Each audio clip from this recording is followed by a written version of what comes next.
come in here, and they all end up in the middle of aisle 3. Aisle 3? I'll pay for it if you want to take it. Hold on, wait. You think I'm pregnant? Why else would you be with him?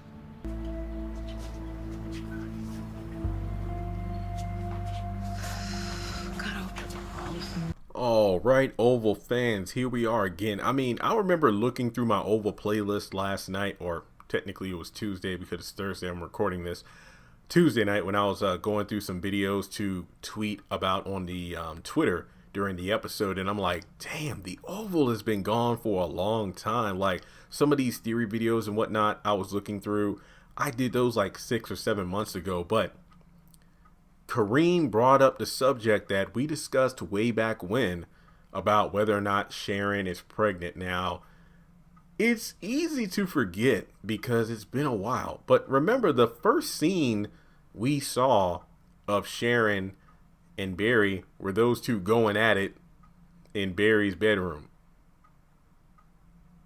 And then we know they had sex again after, Barry had calmed down for like 1 or 2 times during season 1.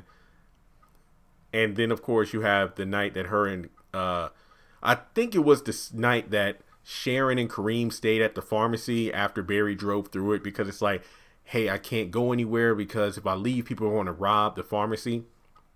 So they boarded up the entrance and then they slept on a cot and they probably had sex. Now, Amanda says she was pregnant after being raped by Professor Cannon. And Candace was like, no way, that was a bad pregnancy test. There's no way she could have found out that quickly. And then, to be honest, we never really did find out if she was pregnant or not. Yeah, I don't think we ever found out because we never got an autopsy.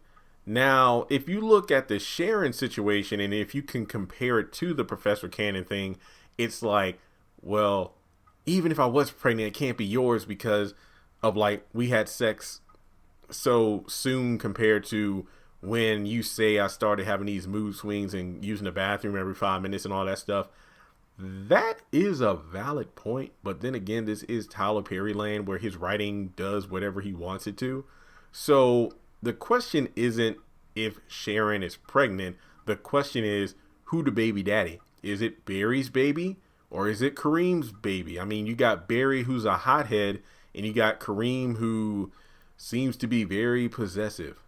And he already has a kid. And technically so does Barry. But the baby mama is a crazed cult member. So, I don't know. I honestly think that it is Kareem's baby. And you're probably like, Jeremy, how dare you? It's Barry's baby. Here's why. I think what's going to happen is that Sharon's story is going to mirror or parallel, well, technically mirror that of Nancy, because go back to like whatever episode it was, like episode 11, or it was basically when Tally broke into the house.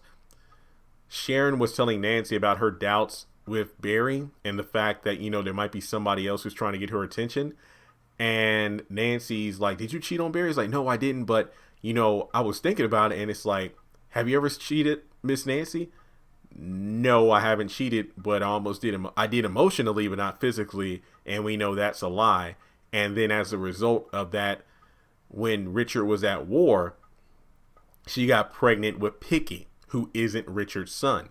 Now, what I think is going to happen, well, I know I sounded weird. What I think is going to happen is Sharon is pregnant and it turns out to be Kareem's baby, because I forgot if Barry and Sharon, wow, I cannot talk today. I'm very sorry. Wait a minute. Yeah, Barry and Sharon hadn't broken up at the time, but obviously Barry was an asshole. This was the night he drove through the pharmacy. It's the same night that eventually Sharon and Kareem had sex. Wait a minute. I think that's right. I could be. Yeah, because drove through the pharmacy. They had a fight. The gun went off and shot Richard. He was taken to the hospital. Barry went to the hospital, or did he get? Yeah, he got arrested. And then Sharon and Kareem stayed, got out the cot. Yeah. So basically, they were still together at the time.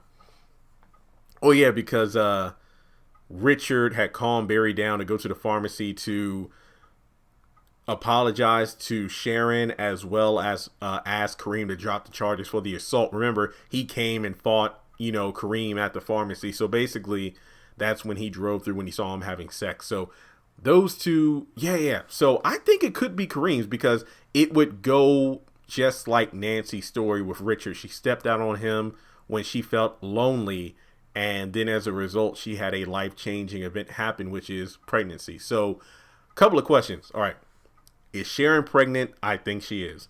Who's the baby daddy? In order for it to parallel Nancy's storyline, I think it is Kareem's baby, not Barry's. And the most important question here, will she keep the child?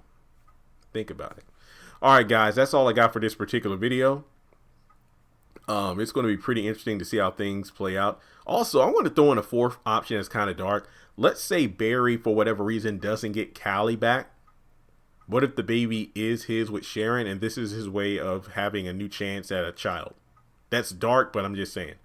Because also going back to the whole parallel or mirroring Nancy story, look at Candace on the Haves and Have-Not. She was a result of a rape between, Derek raping her mother, Hannah.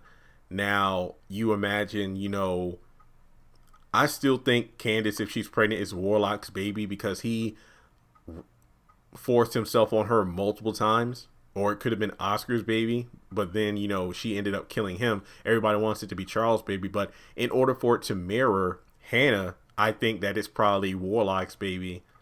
That's just my opinion.